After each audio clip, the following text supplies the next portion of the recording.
Карабадзенка, наш білоруський колега.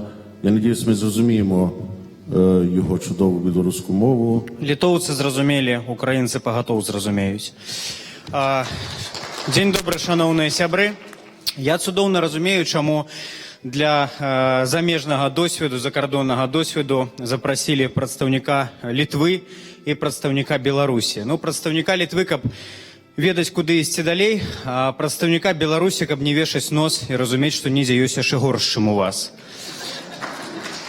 Таму што, ведаеце, многія рэчы, якія я тут пабачыў, я падумаў, нам бы вашыя праблемы.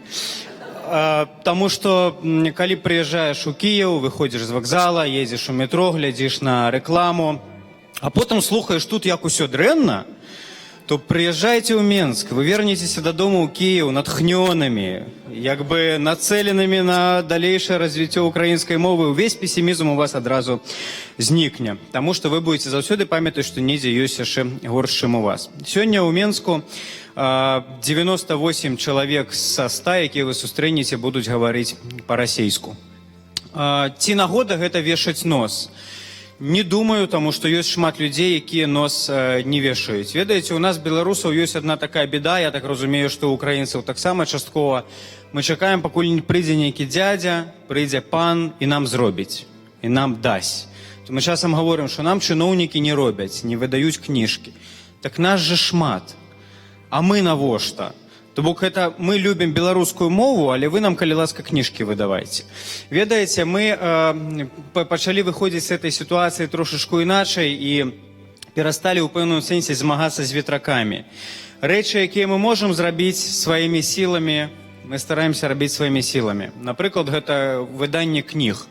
Мы гаворым, што дзяржава не выдае там кніжкі па-беларуску, альбо выдае кніжкі толькі лаяльных аўтараў, альбо выдае лухту всякую па-беларуску, каб паказаць, што вось руская літаратура вялікая, а беларуская нябы што пра вёску толькі пішуць і ўсё.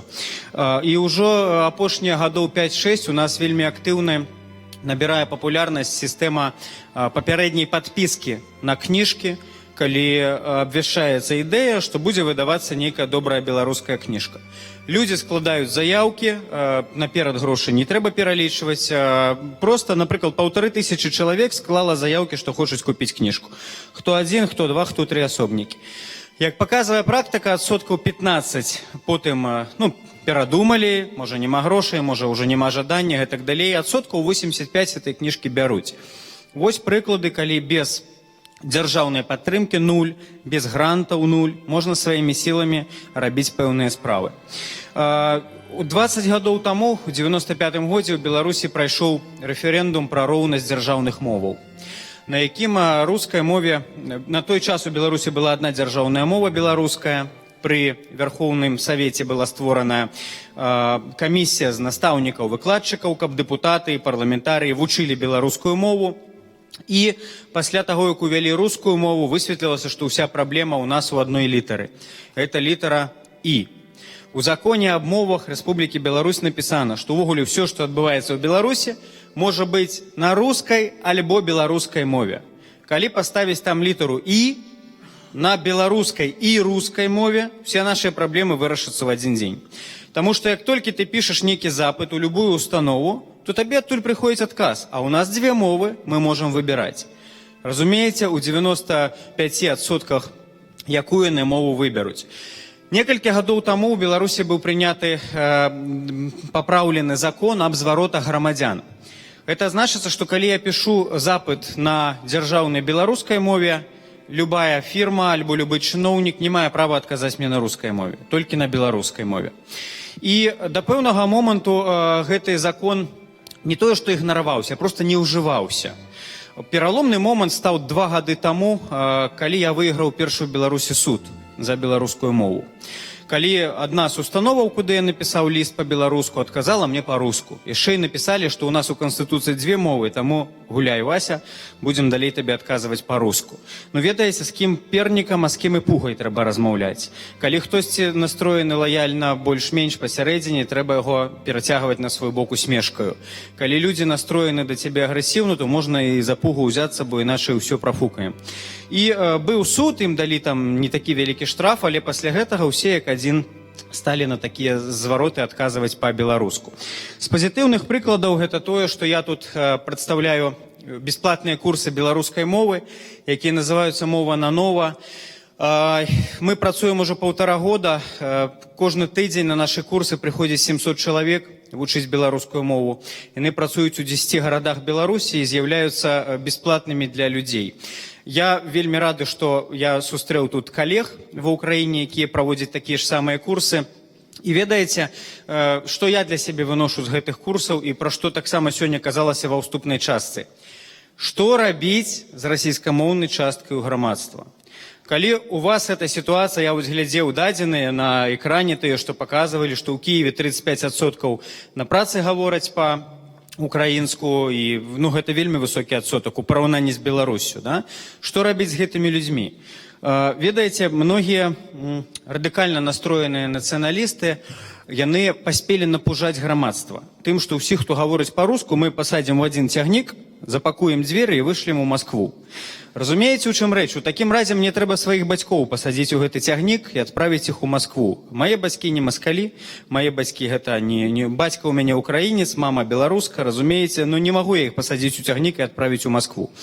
І таму да нас на курсы прыходзяць расійскамоўныя людзі, якія тым часам не адчуваюць, што мы там да іх ставімся, як-то людзей другого гатунку, што вот вы па-руску гаворыце, таму мы это самае. І мы, як выкладчыкі курсаў, разумеем адную рэч, што заўтрашнія беларускамоўныя людзі возьмуцца толькі з сённяшніх рускамоўных. Бо з Марса нам не прышлюць ідэальных беларусаў, якія тут заўтрашняго дня пачнуць размаўляць па-беларуску. І апошняе, што я хацеў бы яшчэ сказаць, гэта калі мы пачыналі нашы курсы, мы вырашылі агучыць самі для сябе стэрэатыпы, чаму людзі не гавораць па-беларуску. Аказалася, што гэта іх стэрэатыпаў іх не шмат. Іх можна ўсіх вось так узяць і проста напісаць у слупочак, што я з рускамоўнай сям'і, я, ведаеце, не магу гаварыць па-беларуску, альбо ўсё, што маё атачэнне гаворыць па-руску, як это я буду. Але самы распаўсюджаны стэрэатып, ведаеце, які, чаму людзі не гавораць па-беларуску? Я не хочу портить этот прекрасный язык своими ошибками. Я, коли такое чую, мне хочется сказать, коли ласка, портите, коли ласка, мне будет вельми приемно, коли вы будете портить наш прекрасный язык своими ошибками. У Беларусі 8 гадоў знаходзіўся амбасадар Швеции Стефан Эриксон, якога выслалі пасля гісторыі з плюшавым дэсантам. Прилетел самолет и выкинул плюшевых медведиков, шведы выкинули. После этого его выслали. Ён за гэтыя 8 гадоў дасканала вывучыў беларускую мову. Дасканала. І калі ў яго запыталіся рэцэпт, як ты гэта зрабіў? Таму што мы самі, тупакі, не можам так дасканала вывучыць беларускую мову. Ведаеце, пра беларускую мову есть такая показка, што две показкі. Першая, што беларуская мова самая складаная ў свеце, і не могуць вывучыць самі беларусы. І другая показка, што беларусы вельмі шануюць сваю мову, не размаўляюць на ёй, каб не сапсавалася, разумееце? Так вось, калі ў яго запыталіся, як ён вывучыў беларускую мову, ён сказаў, ведаеце, якая ваша праблема, беларусаў? Што вы перфекцыяністы. Што вам ужо калі размаўляць па-беларуску, ну толькі на мове Купала і Коласа. Ну это як в Украіне, як на мове Шэўчэнкі размаўляць, на меншае мы не згодныя. Кажа, я прыехаў, у мяне гэтых тармазоў не было. Па меры навучання, гаварыў, рабіў памылкі, прасіў мяне папраўляць, і ўсё атрымалася. Таксама да нас на курсы хадзіла японка, якая праходзіла практыку ў Беларусі, якая за 8 месяцаў дасканала вывучыла беларускую мову. Такія прыклады мяне натхняюць. Калі шведы і японцы вывучылі беларускую мову, я думаю, і астатнія вывучаць. Так што дзякую ўсім за ўвагу.